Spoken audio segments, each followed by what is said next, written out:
Shalom, family. It's good to see everybody here. We're going to talk about the police shortage, which I've been probably talking about almost as long as I've been on YouTube. There has been a police shortage probably for the last few decades. And, no matter how much somebody like Joe Biden says they want more cops on the street, it's not possible if people don't have that desire to be a cop. And that seems to be the case. And this is America's fault for making policing look so terrible. And it does, It's just like the chief of police from New Jersey that I showed you showing up on the scene drunk, and he has a history of being drunk. People are sick of that. People are sick of your cops that are supposed to be upholding the law, and some of them are the biggest offenders that you got on the street. And you can't say to us in one instance the cop can get away with everything, and then in another instance you want to grab everybody up, or you want to go overboard grabbing and over policing the black community, and then come to find out you're putting a big portion of the people in there for no reason and no crime was committed. So until you fix those things, your law enforcement, your judges, all corrupt, and until you can fix that, you're going to always have this police shortage because it's too much wickedness in policing in America. And whenever is something is just way too wicked, you're never going to fulfill the need that you're looking for. You're going to always be dealing with a shortage. The Most High is not going to let you fulfill these positions because there's no righteousness in it. So let's get to this story. So it came out this week, last week now. This is Sunday. And Louisiana is having such a police shortage problem, the governor had to call a state of emergency. And when you hear why, you would understand. Apparently, they are down 1,800 deputies statewide. And because of that, the police response in Louisiana is slow, and it is causing problems within the state. So that's why he declared this state of emergency. And he's far from the only governor dealing with this problem. This is very much a United States problem. So let's get into it, y'all. Let's get into it. So, Governor Jeff Landry has declared a state of emergency due to a police officer shortage in the state. Louisiana's sheriff's offices are down approximately 1,800 deputies statewide. According to Louisiana Sheriff's Association, employment is at a record low, and police response times have slowed as a result. As a former officer and deputy, I understand the vital role of our law enforcement officers play in our community. So, this is what the governor is saying. Currently, our state is facing a shortage of officers, resulting in increased crime and less public safety. Today's executive order and the upcoming crime special session will ensure our law enforcement officers are supported and we can begin to bring law and order back to our states, Landry said in a press release. Ladies and gentlemen, he is never going to remedy this situation. We are in the final times and final days, and everything that's wrong in this country is going to remain broken. So, the executive director of the Louisiana Sheriff's Association, Michael Ranitas, he is thanking the governor for highlighting the importance of law enforcement profession and our state's desperate need to fill valuable frontline deputy positions. So, part of Landry's campaign for governor last year, he promised to combat crime because, that's what all of these politicians run on, you know. They actually set the whole situation for crime to go on in America. And then they always come back and act like the saviors. Oh, they're going to do something. They're the saviors of all this crime going on when they are actually the cause. So, Louisiana was ranked the least safest state in the country. Wow. Well, that is bad. Remember, this is the state where Ronald Green lost his life over some deputies. So, anyway, we have a crime problem, Landry had said during his campaign. I understand Louisiana and I understand what's at stake. Enough is enough. So, anytime they had to call a state of emergency, y'all, it's really bad there. When I was looking at some of the other articles, a lot of people are complaining about the response time, between the time they call the police and the time they show up. So apparently in Louisiana, that is getting so bad to the point where people are complaining. And that is a dangerous thing, because of the nature of crime. If somebody is threatening another person with a gun and the cops can't get there until an hour or two later or even longer, yeah, well, that's a problem. But you look at it this way, it's probably saving lives in the Black community, being that they're not showing up right away. It's probably saving lives because you know how they'll show up on the scene and just shoot on the spot and don't even take the time to find out what's going on. Oh, it's bad in many states. That's one thing. The police shortage is nationwide. It's nationwide. So it's bad all over, but it's just gotten to the point in Louisiana where the governor had to get involved.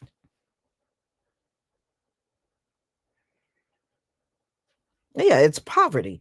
It's just like the when they try to talk about the inner city and Black people in the inner city, y'all created that situation. If you go and look at the history of the ghettos, the very people that are always mocking the inner city are the ones that created the inner city. So what are you complaining about? That's your creation. We didn't create that situation.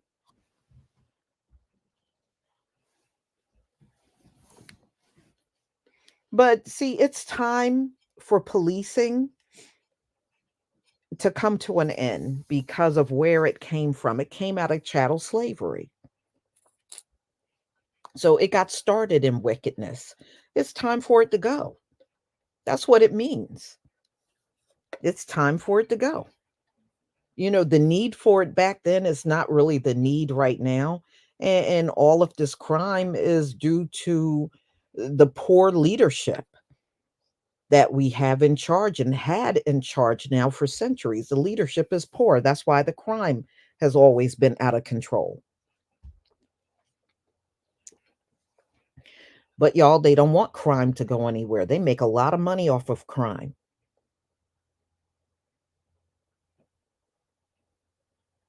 They don't want that to go anywhere. They talk all that crap, but they don't want crime to go anywhere.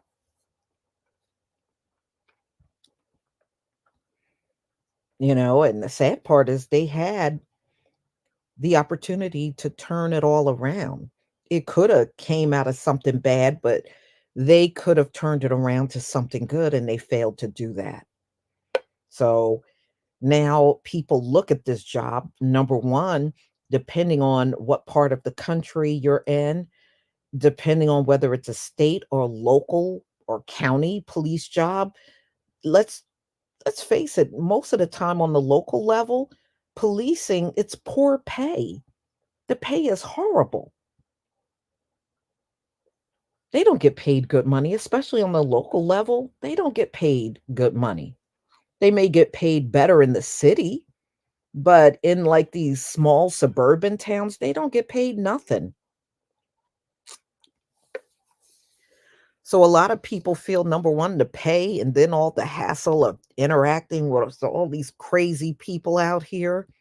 And then on top of that, you may show up somewhere and some nut got a gun. You know what I mean? It's just too much risk that people don't even want to be bothered with even applying for that kind of job.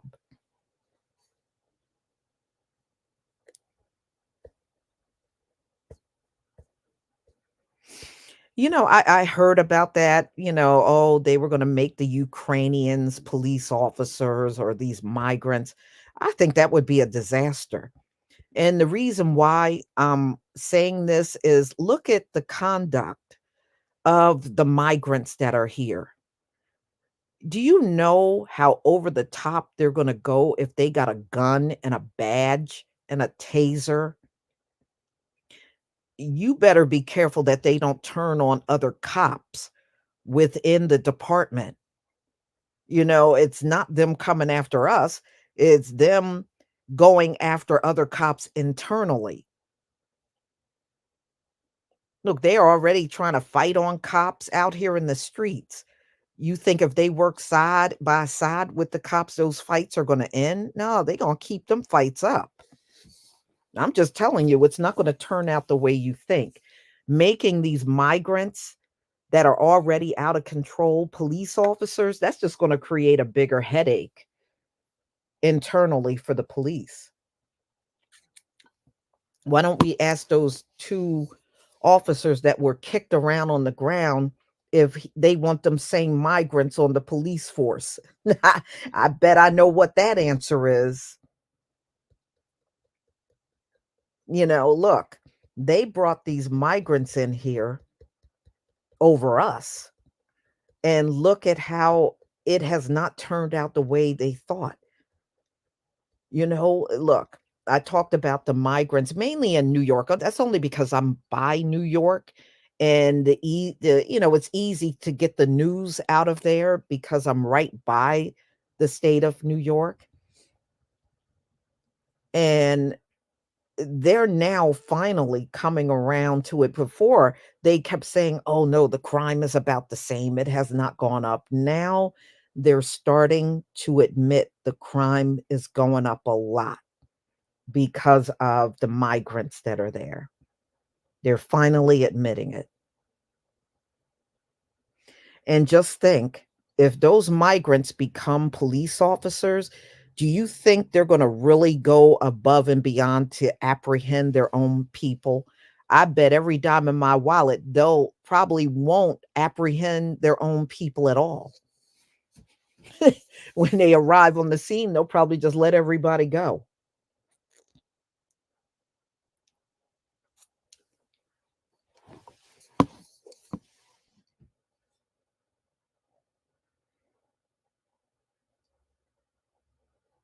Mhm. Yeah, well, I mean, everybody looks at us. It doesn't matter what, dark skinned brother, it don't matter what cop it is, they be staring us at. Even the other black cops do. They got them all trained to come after us. But it's just not going to turn out that way. I think if they bring many of these migrants into policing, and plus, remember, Venezuela emptied out their jails. So, what are you really putting on the police force?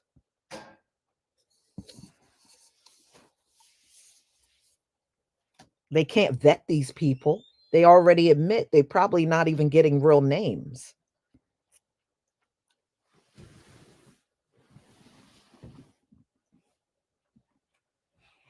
All right, they're already admitting they can't vet them.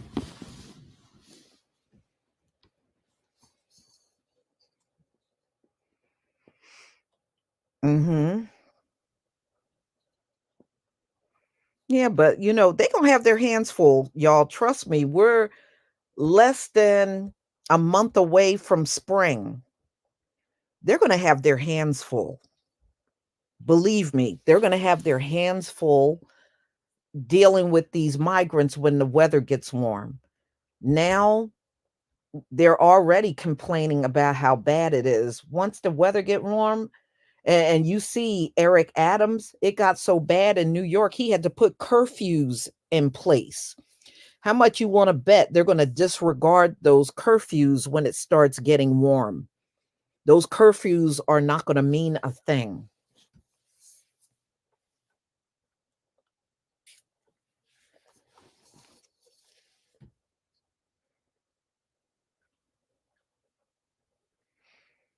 And that's why in one of the articles I did, they said wait until, because they got a hold of mopeds, they got a hold of getting cars illegally, no tags, no registration. They probably meant some of them probably already got illegal guns. They probably already got guns. And that's what they're saying. They're saying wait until they get a hold of guns. I believe they already did get a hold of guns. And it's a matter of time before they start coming out to use them. If you got a policy because you're a sanctuary city that you don't deport anybody, then what do they have to lose by not using that gun? They have nothing to lose. Mhm. So y'all just be safe, and if you have to be in the city, be careful, just be aware of your surroundings.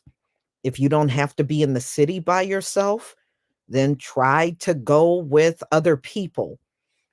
And especially if you're a woman, because they said in New York, and it's probably in Chicago and other places too, those migrants mainly look for women that are on the streets alone.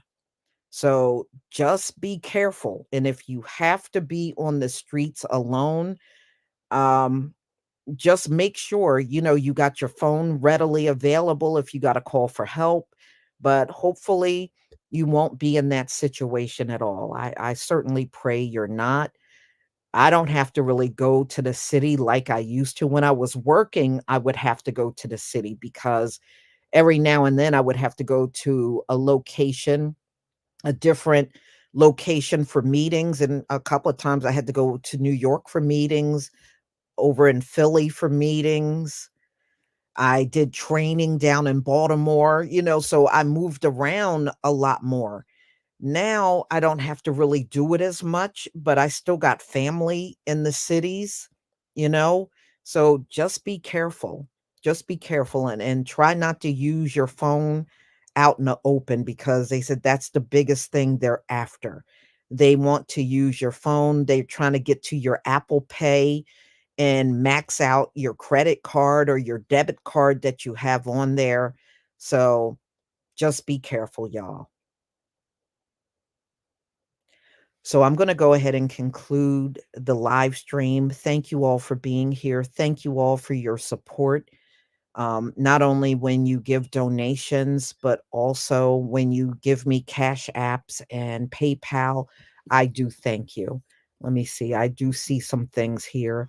Lonzo Thompson, thank you for becoming a new member. J.K. Bush, thank you. You're also a new member. Loveline Turner, thank you for the super sticker. Rare Pearl Collection LLC 111, thank you for becoming a new member. Lamont J. Williams, thank you for becoming a new member. And Cybilly, Cybill, thank you so much for becoming a new member. I do appreciate your support. And everyone, please enjoy the rest of your day. Stay safe until we come together the next time. Shalom, family.